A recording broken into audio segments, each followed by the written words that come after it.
Welcome to Rob Schmitt tonight. One thing you can count on, what's best for you and your family is probably one of the last things the D.C. political machine is working to accomplish, which is why there's a healthy skepticism of what we saw this morning when a staggering majority of both parties joined together to gleefully pass a bill that would force Chinese company ByteDance to sell TikTok or face a U.S. ban on this popular app.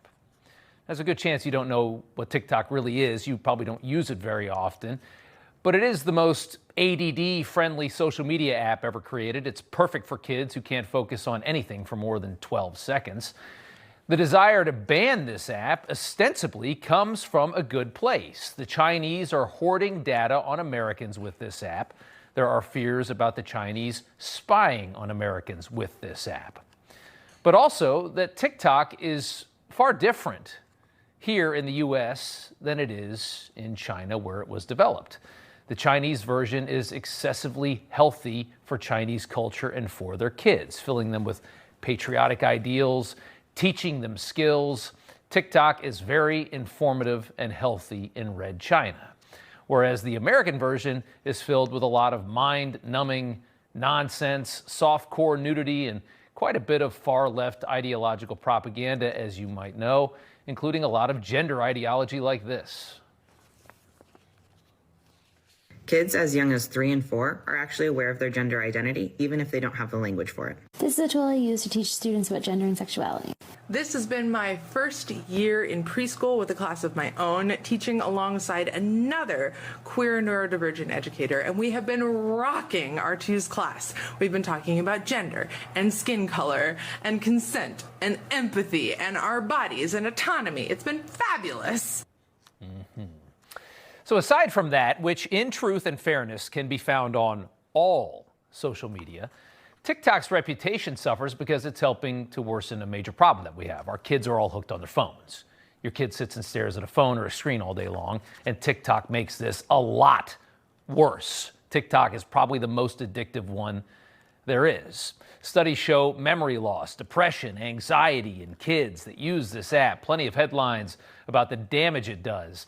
But in truth, none of that actually changes if ByteDance sells TikTok to an American company, because it's very profitable the way it is.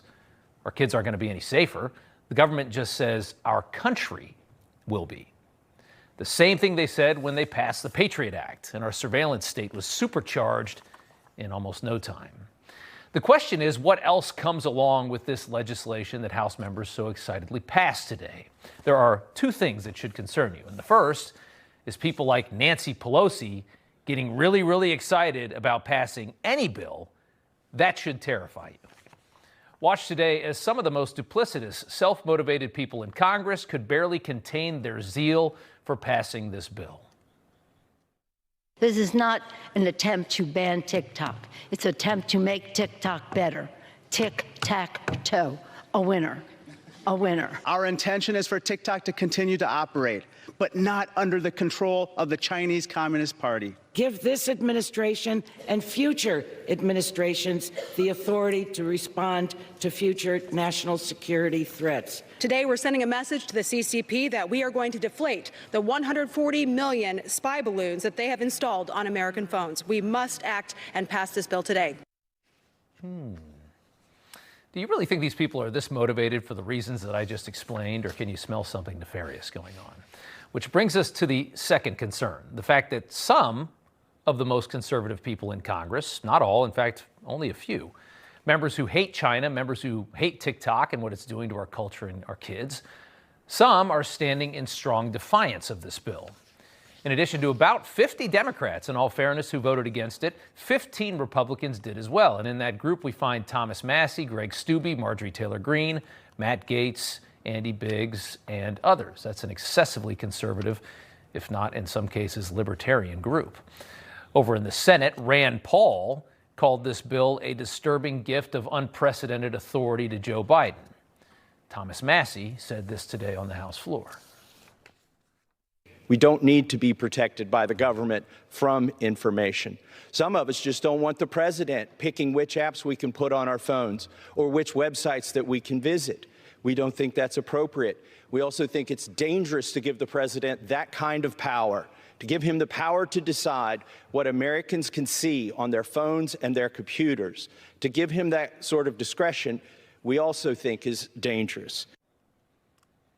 So the dangers of a bill like this at a time when our own government is so willing and capable of lying to us for political reasons cannot be ignored.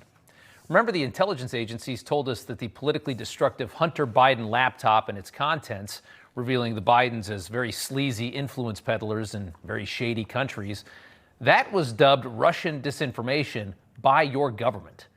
The New York Post, a newspaper nearly as old as this country, was accused of doing the bidding of the Russians by your government for simply reporting the truth, and your government knew that it was the truth. So if this bill is passed, what will Joe Biden be able to do to a media company after the intel community makes another ridiculous claim to protect him to keep Trump out of the White House? And of course, the media will throw all their weight behind it and dupe mainstream America again into believing that all of this is normal and what they're doing is right. What kind of powers would be gained here from a bill like this? Recently, we've seen many politicians slamming Elon Musk and X as Russian propaganda simply because Musk entertains options that could end the war in Ukraine without dragging it out for another 5 years. The idea of giving more power to a government that lies the way this one does